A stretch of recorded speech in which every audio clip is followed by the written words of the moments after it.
sendiri-sendiri menurut pemahamanmu satu kalimat atau satu kata tentang kebajikan yang akan kita rumuskan menjadi keyakinan kelas kita.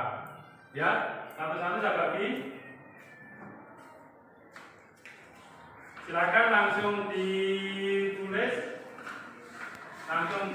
ya. Apa yang ingin diungkapkan untuk kebaikan kelas kita ini.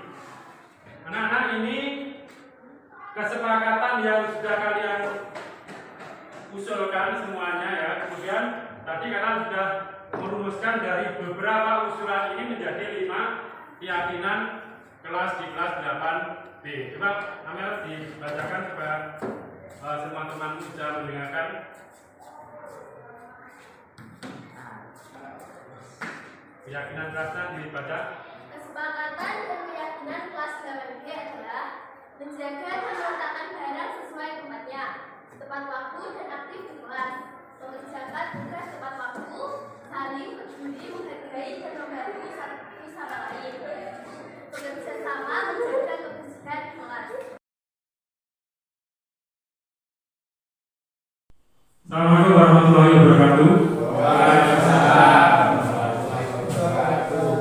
Bapak Ibu guru dan TU SMP Negeri 3 Dongko, terima kasih atas kerawahannya dalam acara diseminasi aksi nyata modul 1.4 mengenai budaya positif yang dilakukan atau diberlakukan di sekolah kita. Saya perkenalkan nama Ardoyo dari SMP Negeri 3 Dongko, calon guru penggerak angkatan 7. Tujuan dari kegiatan ini yaitu mengimplementasikan pemahaman terkait budaya positif yang dapat membantu murid belajar dengan aman dan nyaman sesuai filosofis diajar Dewantoro. Tidak hanya itu, juga akan mendapat kesempatan untuk membagikan pemahaman dan pengalaman pada guru-guru di sekitar Anda. Jadi maksud dari kegiatan di modul 1.4 ini adalah mengimplementasikan pemahaman budaya positif. Jadi nanti budaya positif itu nanti bisa banyak, bisa disiplin positif, kemudian bisa apa istilahnya peraturan-peraturan atau tata tertib, atau juga keyakinan-keyakinan mengenai kebijakan-kebijakan yang mengarah ke hal-hal yang positif. Kemudian juga materi ini sangat baik, makanya kita di calon guru penggerak harus mengimplementasikan atau mendesimasikan atau mengibaskan kepada rekan-rekan guru di sekolahnya masing-masing. Materi pada desimasi kali ini ada beberapa, yaitu budaya positif, disiplin positif, nilai-nilai kebajikan universal, teori motivasi, hukuman dan penghargaan, kemudian restitusi, keyakinan kelas, kebutuhan dasar manusia, kemudian 5 posisi kontrol restitusi, segitiga restitusi. Jadi nanti satu demi satu akan saya paparkan mengenai beberapa materi yang akan disampaikan.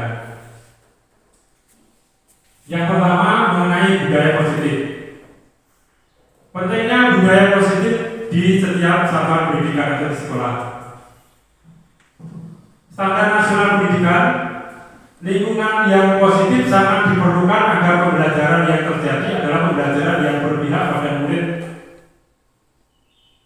sebagaimana tertuang dalam standar proses pada Standar Nasional Pendidikan pasal 12. Seperti ini, yaitu pembelajaran di satuan pendidikan itu harus interaktif, inspiratif, menyenangkan, menantang, memotivasi peserta didik untuk berpartisipasi aktif, dan memberikan ruang yang cukup bagi prakarsa kreativitas kemandirian sesuai dengan bakat, minat, dan perkembangan fisik serta psikologis peserta didik. Jadi ini sesuai dengan standar nasional yang sudah dirumuskan dalam standar pembelajaran kita. Apa definisi atau arti budaya positif? Yang dijelaskan di sini bahwa nilai-nilai keyakinan atau kebiasaan-kebiasaan di sekolah yang berpihak pada murid, agar murid dapat berkembang menjadi pribadi yang kritis, penuh hormat, dan bertanggung jawab. Jadi semua nilai-nilai yang bisa digali, keyakinan-keyakinan dari siswa itu yang bisa digali, bisa dirumuskan untuk menjadi budaya positif. Misalkan ya pagi budaya untuk 5S, misalkan salam, senyum, sapa, jabatan dan sebagainya. Kemudian tiap mau memulai aktivitas diawali dengan berdoa, seperti dan seterusnya. Itu adalah contoh-contoh budaya positif yang bisa dilakukan di satuan pendidikan. Ki Hajar Dewantara mengumpamakan sekolah sebagai sebuah ladang tempat persemaian bibit. Agar bibit berkembang secara maksimal, maka petani dapat memperbaiki kondisi tanah, memelihara bibit tanaman, memberi pupuk dan air, membasmi ulat-ulat atau jamur yang mengganggu hidup bibit tanaman dan lain sebagainya. Di uraian tersebut, kita dapat memahami bahwa sekolah diibaratkan sebagai tanah tempat bercocok tanam. Jadi sekolah diibaratkan sebagai tanah tempat bercocok tanam, sehingga guru harus mengusahakan sekolah jadi lingkungan yang menyenangkan, menjaga dan melindungi murid dari hal-hal yang tidak baik.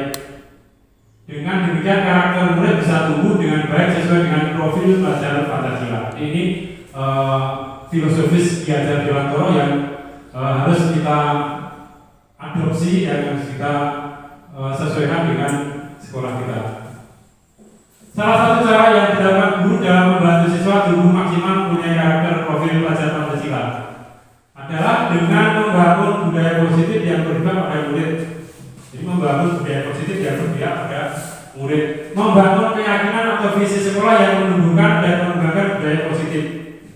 Jadi diawali dengan visi tujuan besar kita, bagaimana satuan pendidikan kita bisa menumbuhkan dan mengembangkan budaya positif. Dalam mewujudkan budaya itu perlu adanya disiplin positif. Jadi mungkin nanti ada istilah-istilah disiplin, pendisiplinan, kemudian tata tertib, restitusi dan sebagainya.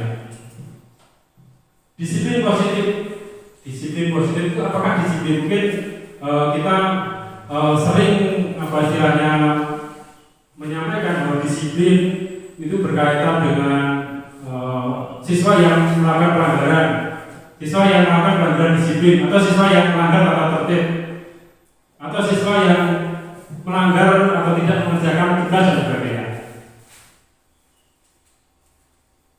Disiplin positif dapat dijabarkan dalam tabel yang tertera di depan. Ini teori kontrol atau teori pilihan dari Dr. William Glasser. Makna disiplin positif di sini adalah belajar kontrol diri dengan menggali potensi kita agar tercapai tujuan mulia, yaitu sesuatu menjadi seseorang yang kita inginkan berdasarkan nilai-nilai yang kita hargai. Ini sebenarnya makna dari disiplin positif itu sebenarnya itu. Jadi bukan kok bagaimana mengatasi siswa bermasalah, bukan hanya seperti itu. Kemudian disiplin politik itu berkaitan dengan perilaku manusia. Untuk menghindari hukuman, jadi adanya disiplin, biasanya anak-anak disiplin atau kita disiplin itu sebenarnya ada yang melandasi. Misalkan karena kita menghindari hukuman, karena kita kalau tidak hadir tepat waktu akan dipotong besar kita, misalkan seperti itu. Untuk mendapatkan imbalan yang saya jelaskan tadi. Jadi kita disiplin itu secara eksternal karena kita menghindari hukuman atau karena kita menginginkan dapat imbalan. Atau yang ketiga ini, disiplin itu untuk menghargai diri sendiri, ini yang paling baik. Jadi ada atau tidaknya hukuman, ada atau tidaknya imbalan, kita tetap disiplin. Atau siswa tetap disiplin, ada atau tidaknya, misalkan ribet dan lain sebagainya. Kemudian berkaitan dengan itu juga modal berpikir menang-menang itu win-win solution. Jadi bagaimana kita memutuskan suatu perkara itu tidak merugikan satu sama lain, tidak merugikan siswa juga tidak merugikan peraturan sekolah. Jadi tiap kali kita mengadakan apapun itu harus diusahakan outputnya itu adalah win-win solution. Kolaborasi dan konsensus menciptakan pilihan-pilihan baru. Ini nanti terkait dengan posisi kontrol, bahwa kita sebagai guru kalau menangani siswa yang bermasalah itu ada 5 posisi kontrol nanti. kita sebagai guru itu mungkin yang pertama yang paling bawah itu sebagai penghukum. Jadi apapun yang dilakukan siswa kalau bermasalah ya kita kasih hukuman. Itu kita sebagai penghukum. Misalkan hukuman itu diberikan tanpa ada dasar atau tata tertib yang sudah dirumuskan. Anak datang terlambat, kamu datang terlambat, hukumannya hormat bendera 15 menit. Itu sebenarnya kan tidak ada di dalam tata tertib atau dalam kesepakatan, tapi nyatanya itu seringkali kita kerjakan, itu seringkali kita ajarkan. Ada juga yang posisi sebagai teman, jadi mengajak bicara yang bermasalah itu kita anggap sebagai teman supaya kalau dia punya masalah bisa mengungkapkan atau bisa mencurhat apa yang dikeluhkannya. Nanti yang posisi yang paling bagus itu yang sebagai posisi manajer. Jadi nanti bisa mengakibatkan win-win solution tadi. Jadi anak yang bermasalah tidak merasa dirugikan, kemudian sekolah juga merasa terhormat karena tidak dilanggar oleh anak tersebut yang bermasalah. Kemudian 5 kebutuhan dasar manusia. Jadi kalau 5 kebutuhan dasar manusia ini tidak tercukupi, kita ataupun siswa pasti akan bermasalah. Kebutuhan dasar itu mengenai kebertahanan hidup. Siapa saja, kita pun kalau tidak tercukupi kebutuhan hidup kita, pasti kita akan bermasalah. Kemudian penguasaan, kasih sayang dan rasa diterima. Kalau kita rasa kasih sayang kita terganggu, pasti. Makanya nanti coba di dalam tiap-tiap ada anak-anak bermasalah itu mungkin mengalami kekurangan dalam 5 kebutuhan dasar manusia ini. Mungkin dia di rumah kasih sayangnya kurang, mungkin dia di rumah ketercukupan makannya kurang, mungkin kebebasannya kurang, mungkin kesenangannya kurang. Jadi akhirnya di sekolah dia membuat ulah atau membuat definisi atau yang bermasalah. Tujuan dari disiplin positif adalah menanamkan motivasi pada murid kita untuk menjadi orang yang mereka inginkan dan menghargai diri sendiri dengan nilai-nilai yang mereka percaya. Ini sebenarnya normatif, tapi ini adalah filosofis yang sangat bagus sekali kalau kita bisa menerapkan tujuan dari disiplin positif ini. Apakah makna disiplin? Ini kita satu persatu. Berasal dari bahasa Latin yang dibaca discipline, yang artinya belajar. Jadi sebenarnya disiplin itu artinya belajar. Makna asal dari kata ini berkonotasi dengan disiplin diri dari murid-murid Sokrates dan Plato. Karena ini tadi dari bahasa Latin ya. Disiplin diri membuat orang menggali potensinya menuju sebuah tujuan apa yang dihargai. Namun dalam budaya kita, makna kata disiplin telah berubah menjadi sesuatu yang dilakukan seseorang pada orang lain untuk mendapatkan kepatuhan. Jadi kalau disiplin berarti patuh. Kecenderungan umum adalah menghubungkan kata disiplin dengan ketidaknyamanan, bukan dengan apa yang kita hargai atau pencapaian suatu tujuan mulia. Pasti kalau dikaitkan dengan kata disiplin, pasti itu hubungannya dengan kita tidak nyaman pasti.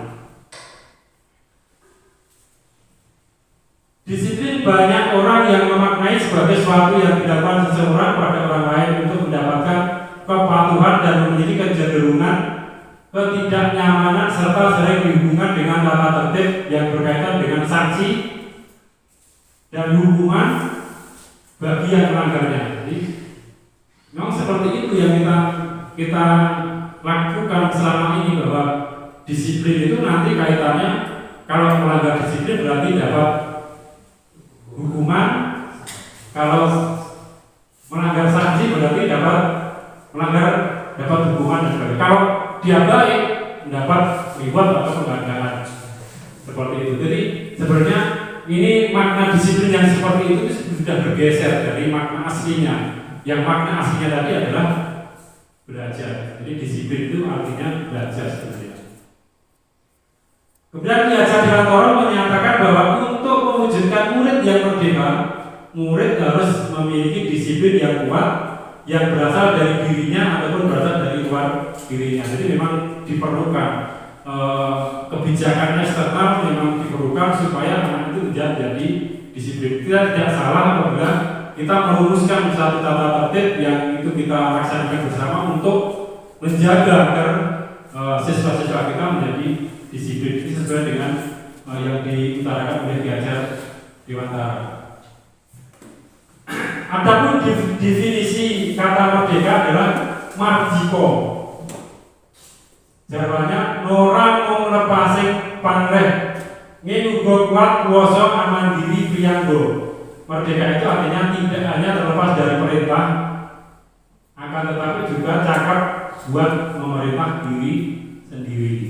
Ini memang filosofinya yang sangat dalam. Jadi kalau kita bisa memerintah diri sendiri, siswa itu bisa memahami, oh jadi aku ini butuh ilmu yang sekolah. Jadi kalau siswa itu sebenarnya menyadari itu, sebenarnya kalau diatur itu mudah. Tapi kadang-kadang siswa itu karena tadi mungkin 5 kebutuhan dasarnya di rumah itu tidak tercukupi, akhirnya dia di sekolah melampiaskan beberapa kegiatan-kegiatan yang bisa dikatakan indisipliner atau pelanggaran disiplin. Untuk mengembangkan karakter, salah satunya dikembangkan budaya positif di lingkungan sekolah. Budaya positif yang dikembangkan di sekolah berisi kebiasaan yang disepakati bersama. Jadi nanti misalkan kita ingin memutuskan apapun itu harus disepakati antara warga sekolah, guru, kepala sekolah, dan juga siswa harus dilibatkan. Supaya nanti kalau misalkan terjadi pelanggaran tinggal enak. Kamu dan saya dulu sebelum kamu masuk sudah buat kesepakatan ini. Kenapa kamu melanggarnya dan sebagainya. Budaya positif apabila dapat berkembang dengan baik akan murid dan siswa akan dapat membangun hubungan kerjasama yang baik antara murid, guru, orang tua, menumbuhkan kesadaran dalam melakukan hal baik. Murid terbiasa dengan pola hidup teratur, mengembangkan kepercayaan diri, dan bertanggung jawab bersama membangun karakteristik siswa, mengembangkan kegotong royongan dan kerjasama antara guru, murid, dan orang tua, menumbuhkan kebang motivasi intrinsik berarti motivasi dari dalam anak, membangun hubungan sosial yang bagus antara warga sekolah, menumbuhkan rasa aman dan nyaman, dan menumbuhkan kesadaran dari diri murid terhadap budaya positif. Jadi memang dalam mencapai tujuan bersama, murid itu memang tidak bisa diserahkan 100% kepada sekolah. Terus itu urusannya sekolah, pinter dan tidak diurus di sekolah. Itu sebenarnya juga salah. Harus ada kesinambungan antara tanggung jawab bersama antara orang tua, guru, dan murid itu sendiri yang mempunyai motivasi intrinsik, motivasi yang membangun yang berasal dari diri murid itu sendiri. Salah satu bentuk budaya positif ini contohnya cuci tangan sebelum melakukan sesuatu, awal masuk ke sekolah cuci tangan dan sebagainya. Disiplin positif dapat dibuat melalui kesepakatan antara guru dan siswa agar siswa merasa terlibat dalam bertanggung jawab dan menjalankan disiplin tersebut. Jadi tadi saya sudah mencoba menerapkan bagaimana proses merumuskan keyakinan kelas di kelas 8B. Nanti ada rekamannya bisa ditampilkan.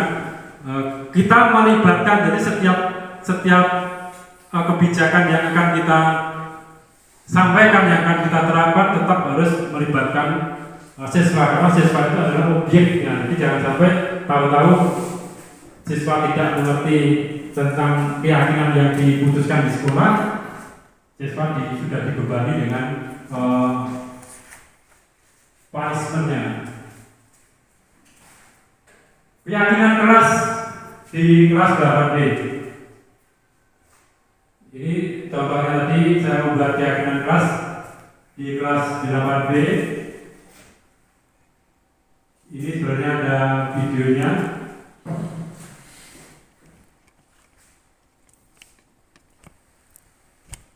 Jadi anak-anak dilibatkan. Yang ini adalah masukan dari anak-anak.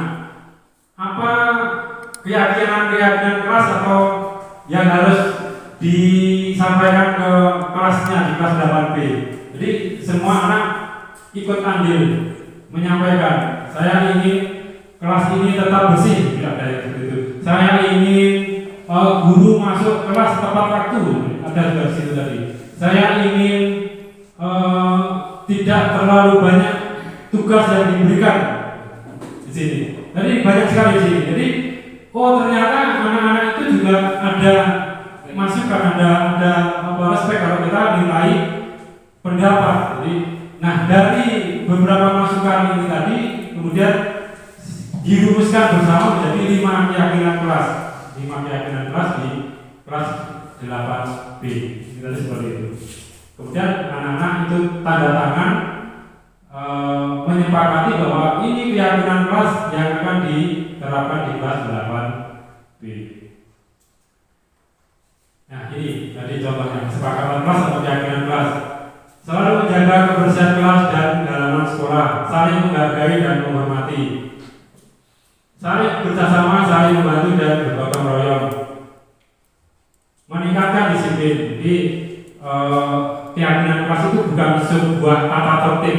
Kalau tata tertib itu nanti kaitannya dengan apa yang dilanggar dan mendapat sanksi apa. Jadi keyakinan kelas itu berasal dari siswa sendiri, dari intrinsik tadi, keinginan siswa sendiri. Nah, karena hukuman itu apakah sama dengan pendisiplinan? Jadi kadang-kadang anak dipanggil BK atau dipanggil wali kelas ke kantor itu persepsinya sudah macam-macam. Apakah nanti saya akan mendapatkan hukuman atau akan mendapatkan pendisiplinan atau hanya akan mendapatkan arahan? Nanti akan kita jelaskan di sini. Hukuman itu apakah sama dengan pendisiplinan?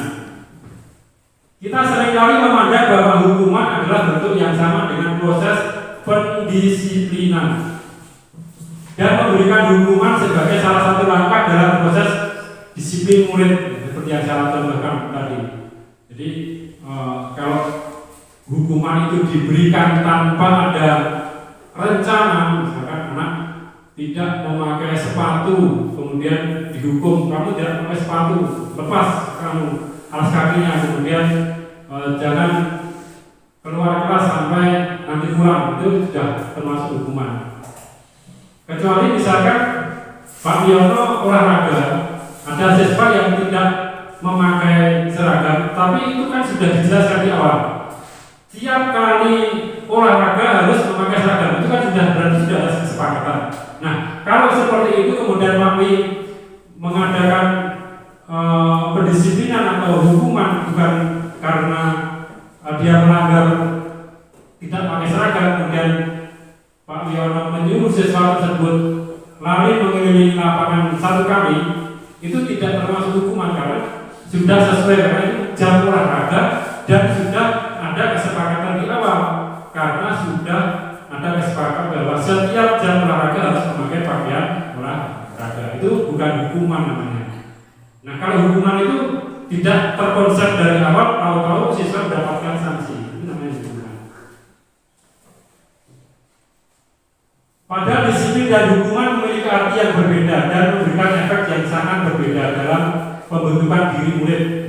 Jangan sampai nanti kita pernah memberikan hukuman atau sebenarnya saya sendiri itu juga masih ingat waktu saya SMP itu pernah dihukum oleh guru saya. Sampai sekarang saya umur 45 tahun masih ingat.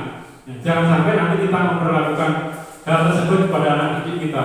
Kita memberikan sanksi, anak tersebut Pak Parto ini sanksi panggah ngiling nanti umur sudah dewasa. Jadi itu melatih memahami peraturan atau perilaku dalam jangka pendek dan jangka panjang. Hukuman dimaksudkan untuk mengendalikan perilaku murid. Disiplin dimaksudkan untuk mengembangkan perilaku para murid tersebut serta mengajarkan murid tentang kontrol dan kepercayaan diri dengan berfokus pada apa yang mampu mereka pelajari. Jadi itu bedanya hukuman dengan pendisiplinan. Hukuman bukanlah strategi disiplin yang membantu kita mencapai tujuan. Hukuman justru memiliki dampak jangka pendek ataupun jangka panjang yang berpengaruh terhadap kemandirian anak. Jadi hati-hati nanti kita semuanya kalau memberikan jangan sampai kita memberikan hukuman yang istilahnya tidak ada kesepakatan yang sudah dirumuskan bersama. Nanti akan diingat siswa itu, walaupun siswa itu memang troublemaker atau siswa yang bermasalah, ya. Jangan sampai kita memberikan hukuman yang berefek atau terhadap psikis anak tersebut. Hal yang melekat dalam benak anak ketika mendapatkan hukuman adalah rasa tidak nyaman dalam menjalani hukuman. Siapapun yang menjalani hukuman pasti akan merasa tidak nyaman. Dampaknya, anak bisa menjadi pemberontak, berbohong untuk menghindari kesalahan. Pasti ya, anak akan berbohong ya ditanya. Supaya anak dihukum pasti kalau ditanya akan berbohong. Lebih sering menyendiri dan enggan berkomunikasi. Ini sebenarnya yang bercanda juga tidak bisa ya istilahnya menyendiri. Tumbuh dengan ketakutan dan rasa bersalah, serta tumbuh dengan meneruskan lingkaran kekerasan dan hukuman ketika dewasa. Jadi jangan sampai anak itu terngiang-ngiang pernah dihukum gurunya, akhirnya misalkan dia juga nanti masa depannya juga menjadi guru, akhirnya membalas dendam pada anak didiknya. Jangan sampai seperti itu. Jadi sebisa mungkin kita melakukan pendisiplinan itu jangan sampai menerapkan hukuman. Disiplin positif menggunakan motivasi internal dalam diri untuk mencapai tujuan, bukan menggunakan motivasi eksternal seperti hukuman, ancaman, sebukan maupun ujian dari orang lain. Jadi nanti di akhir-akhir bahwa antara hukuman dan reward dan penghargaan itu sebenarnya nanti tidak jauh beda efeknya, sama-sama tidak baik ternyata. Jadi makanya kenapa ranking di rapor itu dihapuskan, itu karena reward atau penghargaan itu menimbulkan efek yang tidak baik terhadap siswa yang tidak mendapatkan ranking.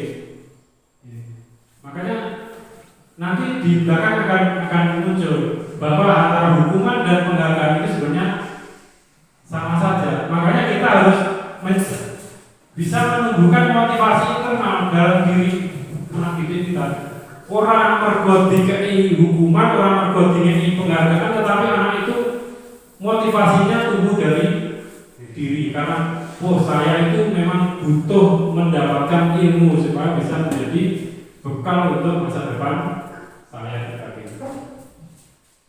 Disiplin positif memang bukan sesuatu yang mudah dilakukan, namun bukan berarti mustahil. Hanya memerlukan penguasaan emosi yang baik serta konsisten menjalankannya dan menjadi model yang baik untuk anak. Memang tidak mudah. Disiplin positif itu tidak mudah. Kita dengan anak kita sendiri saja kadang-kadang ada kompromi. Kadang-kadang bagaimana anak kita supaya rutin ngaji, misalkan tetap kita memberikan iming-iming dan sebagainya. Itu seperti itu. Jadi memang perlu dilatih supaya bagaimana anak-anak itu bisa emosional intrinsik dari dalamnya itu bisa tumbuh.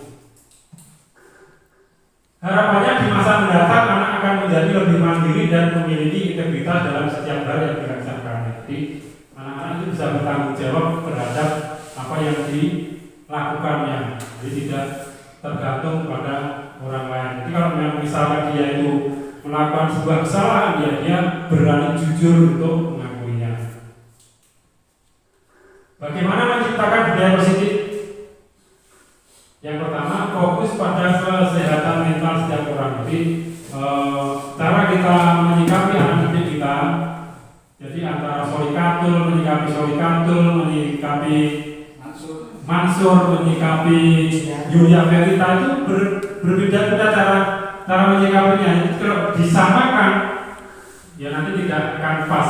Ciptakan komunikasi yang efektif. Jadi memang benar kita berkomunikasi dengan anak menyapa anak itu tidak menjadi tabu. Jadi kita misalkan disapa, kadang-kadang anak itu juga butuh perhatian. Tanamkan toleransi dalam organisasi. Nilai siswa secara objektif, menilai siswa harus secara objektif, bukan karena kedekatan, bukan karena apa istilahnya kedekatan dan sebagainya. Wujudkan kesetaraan di kelas. Motivasi siswa, tunjukkan apresiasi Anda. Jadi misalkan di beberapa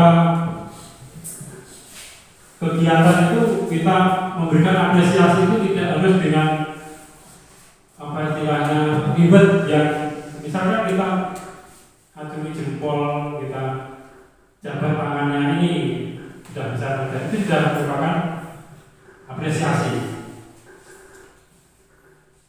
Kesimpulannya bahwa murid yang memiliki disiplin positif akan memiliki motivasi internal yang tinggi dalam menguasai diri untuk melakukan tindakan yang sesuai dengan nilai-nilai kebijakan universal. Jadi kalau anak itu sudah tumbuh dan memiliki motivasi internal yang tumbuh dari dalam dirinya tentang kebutuhan belajar itu untuk apa, saya harus berprestasi supaya saya bisa merubah kehidupan saya di masa akan datang. Ini kan motivasi itu sudah tumbuh di siswa-siswa kita, nanti budaya disiplin positif itu akan terwujud. Sebagai pendidik, tugasnya adalah membimbing siswa untuk memiliki disiplin diri yang berasal dari dirinya sendiri. Ini memang tidak mudah. Murid menggali harus selalu mengingatkan, tidak bosan-bosan memberikan contoh. Siswa dalam melakukan disiplin positif tidak terlepas dari motivasi yang ingin dicapai oleh siswa itu sendiri. Jadi kalau siswa itu sudah tidak punya motivasi sama sekali, sudah pokoknya mangkat, mulai di sekolah itu nanti dapat ilmu atau tidak, sudah tidak ngerti, sudah tidak punya tujuan, ya itu memang sudah sulit untuk diberikan istilahnya pengarahan. Salah satu langkah dalam menerapkan disiplin positif dengan membentuk lingkungan kelas yang mendukung terciptanya budaya positif, yaitu dengan menyusun kesepakatan kelas yang sudah saya sampaikan di video tadi. Kesepakatan kelas yang sudah dirumuskan bersama. Kesepakatan kelas yang efektif dapat membantu dalam membentuk budaya disiplin positif di kelas. Hal ini juga dapat membantu proses belajar mengajar yang lebih mudah dan tidak menekan. Jadi sekali lagi kalau kesepakatan pasal itu sudah dilakukan di awal, kemudian kita tidak henti-hentinya mengingatkan kelas, kalau ada yang melanggar kesepakatan diingatkan. Ini insya Allah nanti proses disiplin positif di kelas itu dapat terwujud. Kesempatan kelas berisi beberapa aturan untuk membantu guru dan murid bekerja sama, membentuk kegiatan belajar mengajar yang efektif.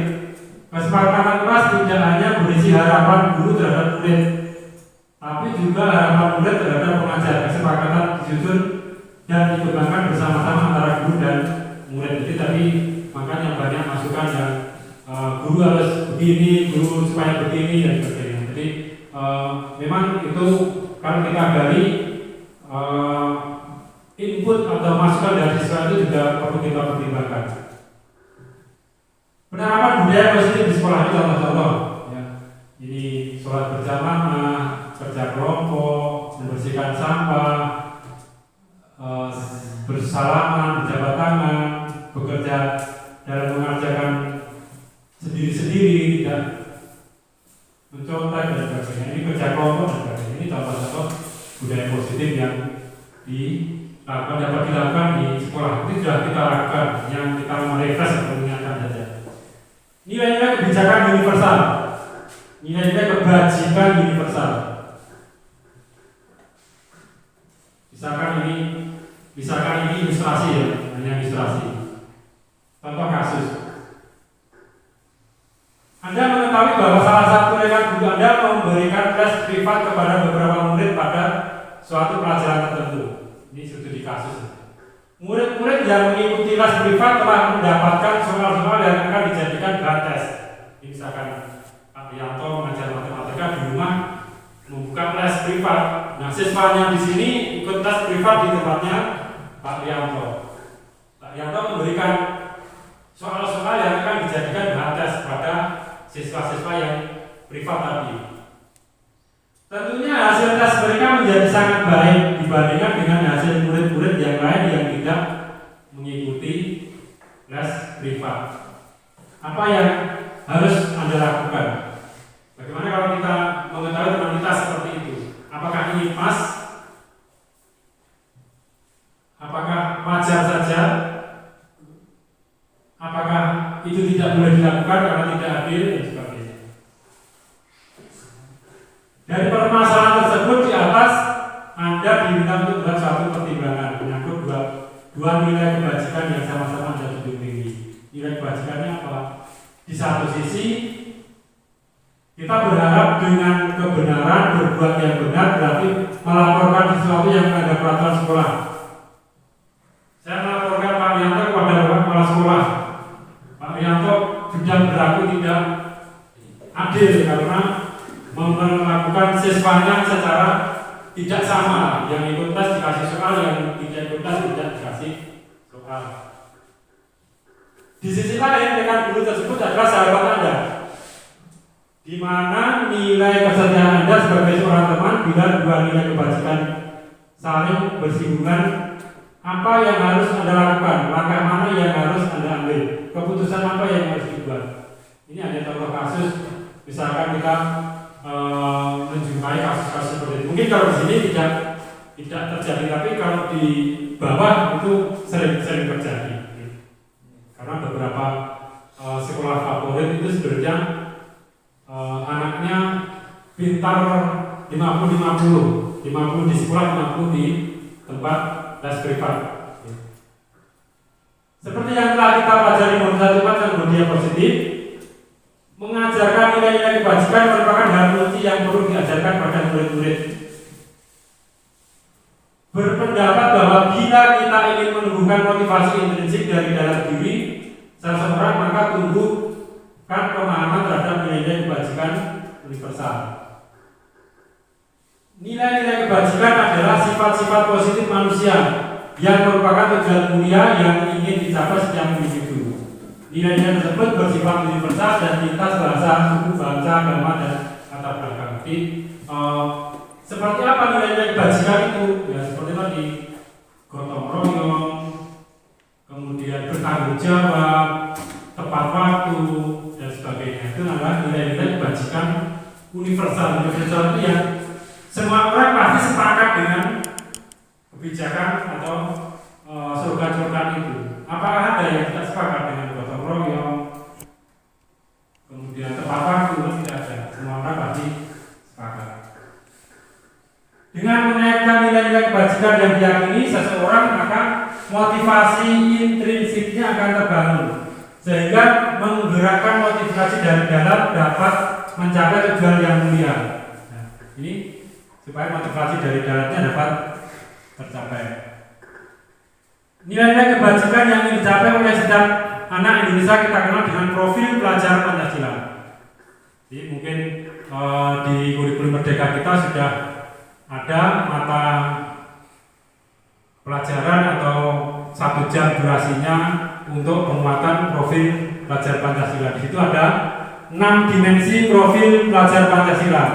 Beriman, bertakwa kepada Tuhan Yang Maha Esa dan berakhlak mulia, mandiri, bernalar kritis, berkebinekaan global, bergotong royong, dan kreatif. Itu adalah dimensi profil pelajar Pancasila. Jadi supaya nanti pelajar kita setelah mendapatkan materi-materi dari kita setelah lulus dari sekolah kita ini bisa memiliki 5 dimensi profil pelajar Pancasila ini.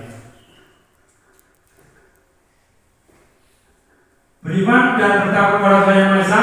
Jadi pelajar Indonesia yang beragam mulia adalah pelajar yang berakhlak dalam hubungannya dengan Tuhan Yang Maha Esa. Ya, kalau hubungan dengan Tuhan Yang Maha Esa berarti anak tersebut ya memiliki emosional untuk selalu menjalankan ibadah terhadap ajaran agamanya. Misalkan agama Islam ya selalu mengikuti kegiatan atau kewajiban menjalankan kewajibannya sholat 5 waktu dan sebagainya. Berkebinekaan global, menghargai, mengenal dan menghargai budaya. Kalau di sini budayanya masih sama ya. Kalau di luar Pulau Jawa itu yang sudah kompleks. Saya dulu di Papua itu dalam satu kelas itu bisa mendapatkan budaya yang bermacam-macam. Ada teman saya yang suku Jawa, ada yang suku Bugis, suku Makassar, suku Papua asli, suku Dayak, suku Padang juga ada. Jadi komplit dalam satu kelas. Jadi kompleksitas atau cara menghargainya lebih kental dibanding dengan siswa yang ada di sekitar kita. Gotong royong saling membantu, ini seperti itu. Kemampuan gotong royong yaitu kemampuan untuk melakukan kegiatan secara bersama-sama dengan sukarela. Profil pelajar Pancasila dimensi gotong royong. Bernalar kritis, mampu secara objektif memproses informasi baik kualitatif maupun kuantitatif, membangun keterkaitan antara berbagai informasi, menganalisis informasi dan mengevaluasi dan menyimpulkannya. Jadi kalau sekarang eranya sosial media harus bisa menyaring dan menggunakan sosial media itu secara bijaksana, jangan sampai asal share. Jadi siswa kita harus dibekali. Jangan sampai asal share, kalau nanti mengganggu atau menyinggung atau membuli temannya itu nanti akan berakibat proses hukum dan sebagainya. Kreatif, pelajar yang mampu memodifikasi dan menghasilkan sesuatu yang orisinil, bermakna, bermanfaat dan berdampak. Jadi kreatif, ini mungkin kalau di jenjang SMP kekreatifan siswa itu belum memunculkan keorisinalannya ya. Tapi kita bisa menyampaikan, kita itu bisa ATM ya. Ambil, tiru, modifikasi ATM. Jadi tidak apa-apa, ambil, tiru, modifikasi untuk menumbuhkan kreativitas kita. Nanti kalau sudah terbiasa, itu kita tidak rela. Kalau saya hanya sekedar ATM itu tidak rela, saya harus buat sendiri. Jadi kalau sudah terbiasa seperti itu. Mandiri, pelajar Indonesia merupakan pelajar mandiri, yaitu pelajar yang bertanggung jawab atas proses dan hasil belajarnya. Profil pelajar Pancasila, keenam karakteristik ini terwujud melalui penumbuh kembangan nilai-nilai budaya Indonesia dan Pancasila yang adalah fondasi bagi segala arahan pembangunan nasional. Dengan identitas budaya Indonesia dan nilai-nilai Pancasila yang berangkat dalam masyarakat Indonesia, ke depan akan menjadi masyarakat terbuka yang berkewarganegaraan global, dapat menerima dan memanfaatkan keragaman sumber pengalaman dan serta nilai-nilai dari beragam budaya yang ada di dunia maupun sekaligus tidak kehilangan ciri dan identitas kekhasannya. Jadi ini adalah harapan profil pelajar Pancasila kita. Jadi siswa-siswa kita mempunyai karakteristik seperti itu tadi. Sekarang materi selanjutnya mengenai teori motivasi hukuman dan penghargaan. Masih siap belum ya? Semoga kita punya teori motivasi. Jadi nanti akan ada hukuman dan penghargaan itu sebenarnya terbiasa jelaskan tadi. Efeknya hampir sama. Ini kita skip saja. Ini hanya seperti tadi.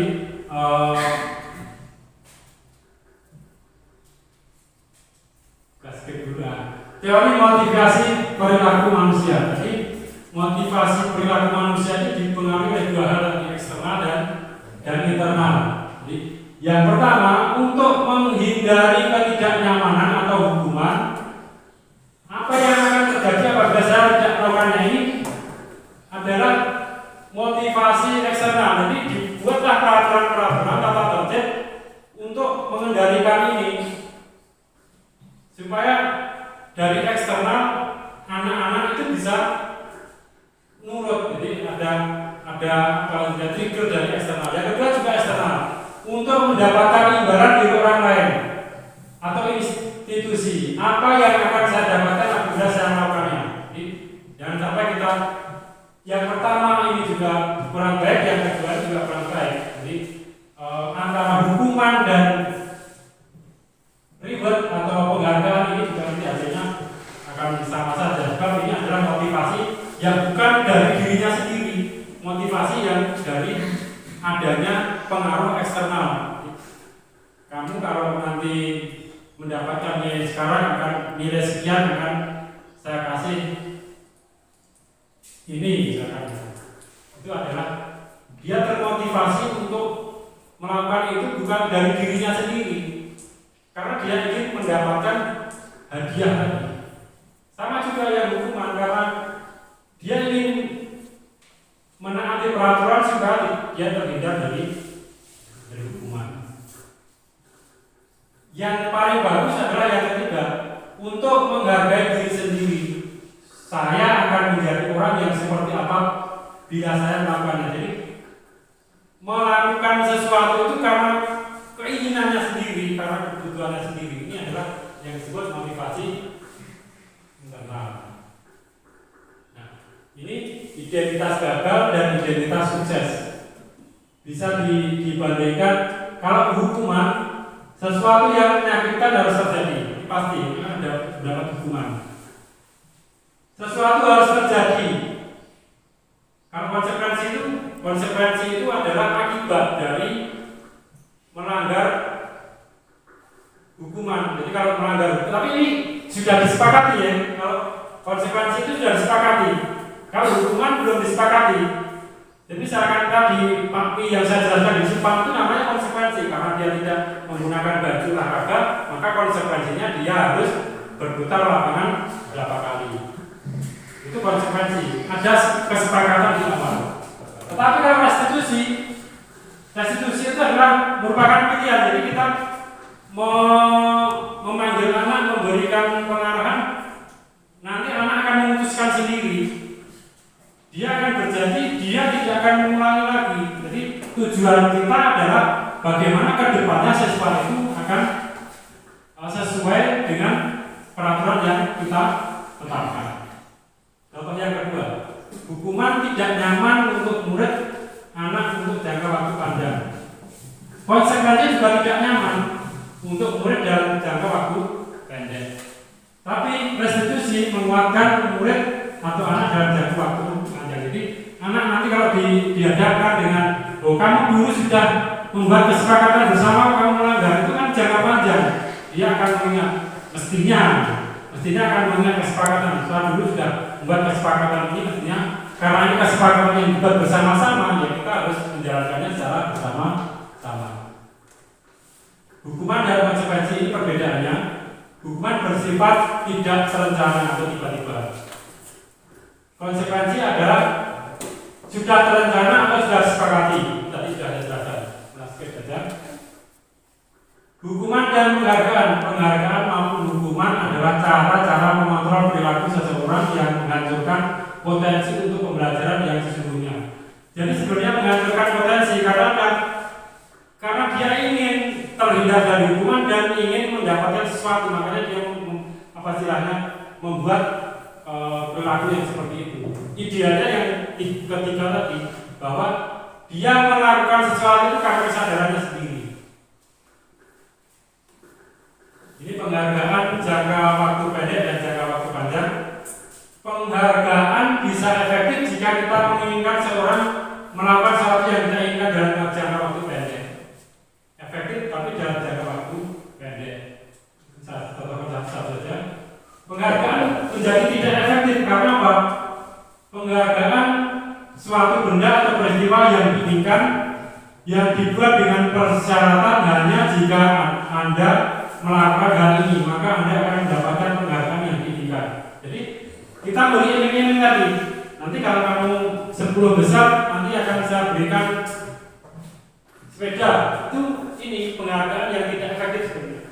Karena dia akan hanya menginginkan penghargaannya saja. Penghargaan merusak hubungan. Seperti apa? Ketika seorang diberi penghargaan atau dipuji di depan orang banyak, maka yang lain akan merasa iri. Yang dipuji siji, yang lainnya akan merasa iri. Maka yang lain akan merasa iri dan sebagian dari mereka akan tidak menyukai orang yang diberikan penghargaan tersebut. Yang lainnya akan merasa iri dan menjadi tidak suka dengan anak tersebut yang diberi penghargaan. Penghargaan mengurangi ketepatan. Gitu saja. Penghargaan mengurangi kualitas. Pengamatan yang dilakukan bahwa kerja praktek di sebuah surat kabar berita saat itu mereka sedang belajar menuliskan sebuah artikel tentang sebuah judul berita utama. Kalau yang menulis artikel itu diberi penghargaan, nanti lama-lama artikelnya tidak berkualitas, tidak berkualitas lagi. Seiring waktu mahasiswa tersebut semakin mampu bisa dengan cepat dan hanya mengejar supaya dapat penghargaan, jadi kualitasnya akan terabaikan. Ada beberapa mahasiswa yang dibayar untuk setiap judul berita utama yang mereka mampu menghasilkan, dan setelah beberapa lama mahasiswa itu dibayar, ini hasil kerja berhenti berkembang. Jadi kreativitas dalam dia menulis artikel itu menjadi tidak bagus lagi, hanya karena dia ingin mendapatkan penghargaan. Yang paling mematikan kreativitas, penghargaan bisa mematikan kreativitas. Mengenai hadiah atau penghargaan yang bisa mereka dapatkan bila berhasil menulis sebuah puisi, Bu Titi atau Bu Bin misalkan memberi iming-iming, kalau kamu dapat berhasil menulis sebuah puisi, kreativitas kelompok murid ini menjadi berkurang dibanding dengan tidak diberitahukan tentang hadiah yang bisa mereka terima. Jadi hadiah itu sebenarnya tidak usah disampaikan, tidak usah ditunjukkan. Penghargaan yang menghukum, ini tadi yang saya contohkan, ranking tadi. Siswa mendapat ranking 1 sampai 3 diumumkan dapat hadiah. Siswa yang lain itu yang merasa dihukum. Siswa yang tidak mendapat ranking dan tidak mendapat bingkisan itu yang merasa terhukum sebenarnya. Restitusi. Ini materi yang hampir selesai. Restitusi itu ada 3 langkah nanti. Restitusi adalah proses menciptakan kondisi bagi murid untuk memperbaiki kesalahan mereka, sehingga mereka bisa kembali pada kelompok mereka dengan karakter yang lebih kuat. Ini setelah kita melakukan mediasi kepada siswa tersebut, mengingatkan, dia ingat dan dia kembali ke kelompok kekerasnya dengan karakter yang lebih kuat. Sama, kita skip saja. Ciri-ciri restitusi bukan untuk menebus kesalahan, namun untuk belajar dari kesalahan. Jadi kalau kita restitusi itu ditawarkan kepada siswa, ya. Jadi kalau anak bermasalah, nak kamu bermasalah ini, untuk mengatasi masalahmu, bagaimana kalau kita mengadakan restitusi, kita dialog atau kita berbincang-bincang. Kita harus ada kesepakatan. Jadi kalau anak setuju ya kita ajak, tanpa ada yang merasa dihakimi. Kemudian memperbaiki hubungan. Tawaran bukan paksaan, tawaran. Kita menawarkan kepada siswa yang kita ajak restitusi tadi. Jadi kalau tidak mau, pas tidak mau ya jangan dipaksa. Restitusi menurun untuk melihat ke dalam diri. Restitusi mencari kebutuhan dasar yang mendasari tindakan. Jadi makanya tadi ada 5 kebutuhan dasar tadi. Kemungkinan anak-anak yang bermasalah itu pasti ada salah satu dari 5 kebutuhan dasar itu yang tidak tercukupi. Entah itu rasa kasih sayangnya, entah itu rasa kekuasaannya, entah itu rasa kesenangannya, entah itu rasa berhubungan dengan kenyamanannya. Tahapan restitusi ada 3 tahapan. Yang pertama, menstabilkan identitas. Jadi saat kita berkomunikasi dengan anak itu jangan langsung, nak kamu tadi kok ini. Jadi jangan langsung ditunjukkan, distabilkan dulu. Anak ditanyai hal-hal yang ringan-ringan supaya kondisinya yang dipanggil itu sebenarnya sudah drop, dia dikuatkan dulu, jadi distabilkan dulu identitasnya. Pada tahap ini peserta didik diajak untuk tenang. Jadi kalau dipanggil peserta didiknya, siswanya diajak tenang dulu. Kembali ke suasana hati di mana proses belajar dan menyelesaikan masalah bisa kita lakukan. Guru dapat mengucapkan kata-kata seperti berikut ini. Nah, berbuat salah itu tidak apa-apa. Misalkan, tidak ada manusia yang sempurna. Pernah Bapak Ibu langsung apa salahnya masalahnya? Saya juga pernah melakukan hal kesalahan seperti itu. Jadi dengan pertanyaan-pertanyaan ini, anak-anak bisa stabil dulu emosinya. Jadi kita panggil bisa stabil. Kamu berhak merasa begitu. Apakah kamu sedang menjadi teman yang baik buat dirimu sendiri? Kan? Ini tahapan yang kedua, tahapan validasi tindakan yang salah. Nah, sekarang yang kedua baru kita menginterogasi tindakannya yang salah itu apa. Setelah kondisinya sudah stabil. Pertanyaannya, padahal kamu bisa dong melakukan hal yang lebih buruk dari ini. Kamu pasti punya alasan mengapa melakukan hal ini. Kamu patut bangga pada dirimu sendiri karena kamu telah melindungi sesuatu yang penting bagi dirimu. Ini hanya contoh saja. Jadi nanti yang penting tahapannya itu tadi menstabilkan identitas, kemudian yang kedua validasi tindakan yang salah, kemudian yang ketiga nanti adalah menanyakan keyakinan. Jadi makanya keyakinan kelas, kesepakatan kelas tadi di awal wali kelas atau guru kelasnya harus sudah merumuskan supaya nanti kalau ada pelanggaran tidak adil. Kamu dulu sudah merumuskan keyakinan kelas seperti ini, kok sekarang kamu melanggar sendiri. Pada tahap ketiga peserta didik siap untuk menghubungkan dengan nilai yang dia percaya. Apa yang kita percaya sebagai kelas atau keluarga. Jadi keyakinan kelas tadi diingatkan di tahap ini. Penerapan segitiga restitusi dalam penyelesaian masalah lebih ditekankan pada cara membangun komunikasi yang efektif antara guru dan peserta didik yang memiliki masalah. Komunikasi dapat terbangun baik jika maksud komunikasi tersampaikan dengan baik. Jadi harus ada komunikasi yang baik. Keyakinan kelas tadi sudah saya jelaskan, sudah ada videonya mengenai keyakinan kelas, cara membuat keyakinan kelas, kesepakatan mengenai kata-kata atau kalimat-kalimat kebajikan universal yang kita rumuskan menjadi suatu keyakinan kelas.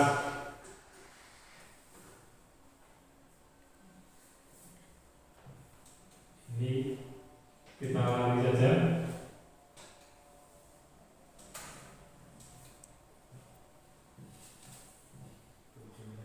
Setiap tindakan atau perilaku yang kita lakukan di dalam kelas dapat menentukan terciptanya sebuah lingkungan positif pada keluarga kelas tersebut menjadi sebuah kebiasaan yang akhirnya membentuk sebuah budaya positif. Jadi keyakinan kelas itu berupaya mengontrol supaya perilaku siswa itu bisa mencerminkan budaya positif. Ini tahapan-tahapan budaya positif.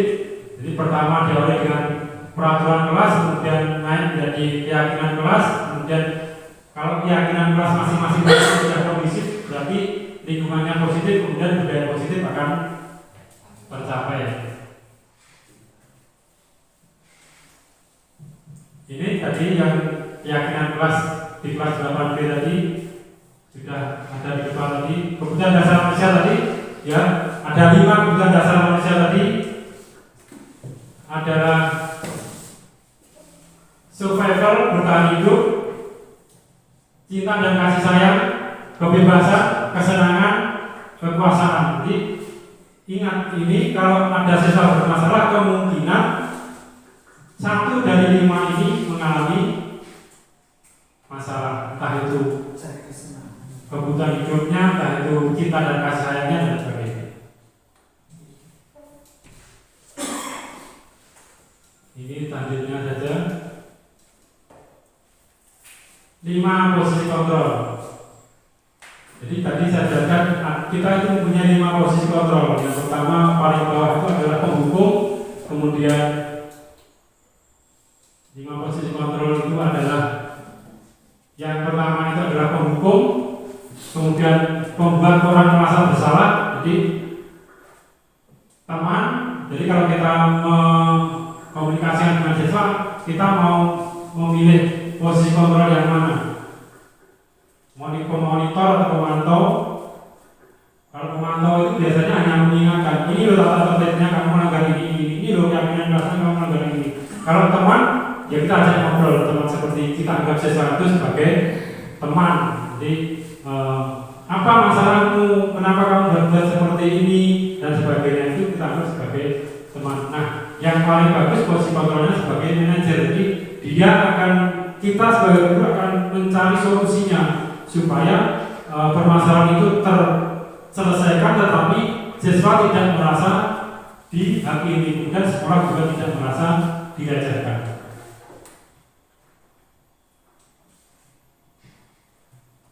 Ini skip saja, sudah dijelaskan di awal mengenai definisi dari masing-masing posisi kontrol itu tadi.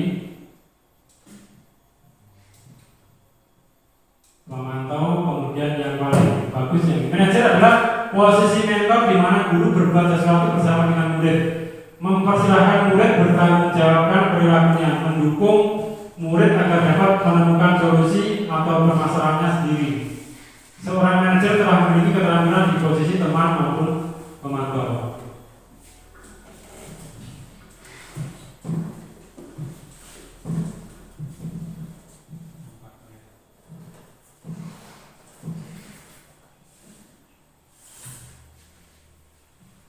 Saya rasa itu Bapak Ibu mungkin pemaparan dari saya yang selama kurang lebih 60 menit mengenai disiplin positif yang bisa kita terapkan di kelas.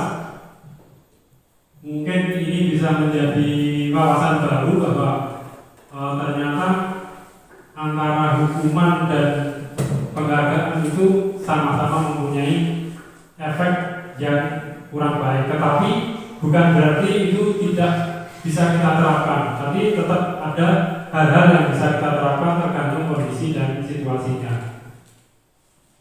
Mungkin itu yang bisa saya sampaikan. Kurang lebihnya mohon dimaafkan. Kalau misalkan ada pertanyaan, monggo dari Bapak Ibu bisa menyampaikan, kemudian saya bisa memberikan jawaban sesuai dengan yang saya pahami. Monggo.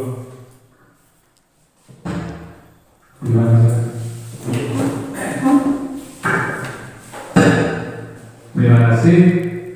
Tadi disampaikan di depan terkait dengan hukuman dan penghargaan itu akan berdampak yang tidak baik bagi peserta didik. Kemudian pertanyaan saya begini, Pak. Ketika pada saat pelajaran saya biasanya praktek di lapangan. Ketika pada saat anak praktek, anak itu bagus prakteknya. Kemudian saya berikan ujian atau memberikan acungan jempol. Kamu bagus, istilahnya ketika melaksanakan passing bawah dan sebagainya, bagus saya kasih. Apakah itu juga akan berdampak tidak baik bagi anak? Sebab tujuan saya itu kan untuk memotivasi anak agar lebih bersemangat untuk belajar lagi. Terima kasih, Pak. Terima kasih Pak Wiono atas pertanyaannya mengenai apakah saat Pak Wiono sebagai guru PJOK memberikan reward dalam arti ujian dalam bentuk jempol atau dalam bentuk tepuk tangan, dalam bentuk ambas dan sebagainya kepada siswa yang mampu, apakah itu termasuk hal yang tidak baik sendiri? Ya, memang tadi dijelaskan bahwa kalau hukuman dan penghargaan itu tujuannya bagaimana siswa itu bisa timbul keinginan semangatnya dari dalam. Jadi kalau hukuman dan penghargaan tadi kan eksternal, jadi kebijakan atau langkah-langkah eksternal yang diberikan kepada siswa. Itu juga tidak apa-apa sebenarnya. Kan dalam motivasi tadi kan untuk menumbuhkan itu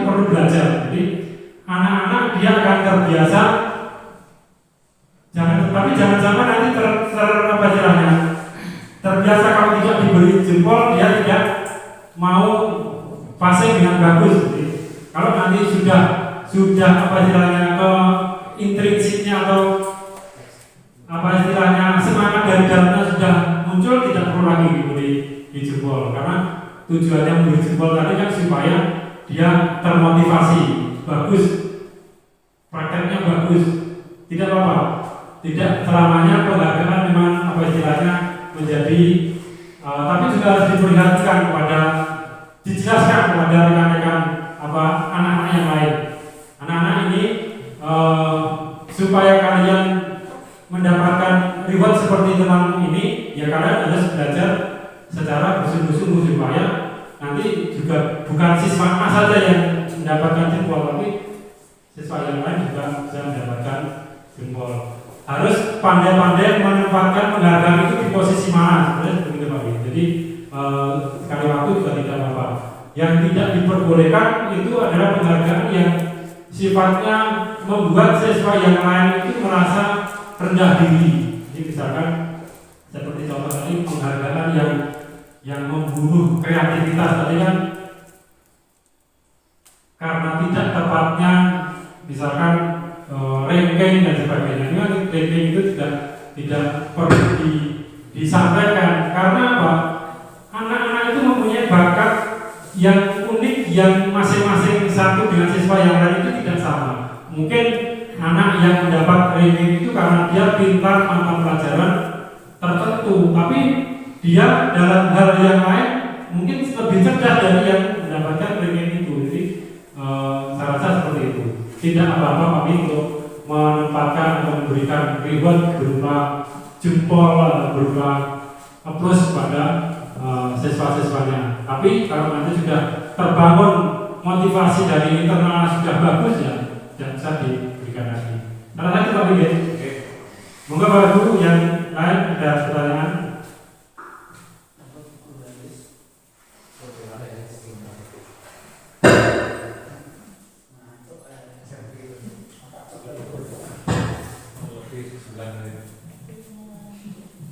Buat teman-teman?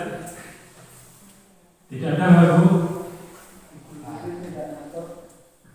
Terima kasih karena tidak ada pertanyaan lagi, berarti sudah cukup jelas apa yang disampaikan pada diskriminasi pada siang hari ini. Saya mengucapkan penghargaan dan apresiasi yang sebesar-besarnya pada Bapak Ibu yang hadir pada hari ini. Terima kasih atas perhatiannya. Mohon maaf apabila dalam penyampaian materi ini kurang menarik atau tidak apa istilahnya sesuai dengan ekspektasi penjenengan. Saya mohon maaf. Saya akhiri. Assalamualaikum warahmatullahi wabarakatuh.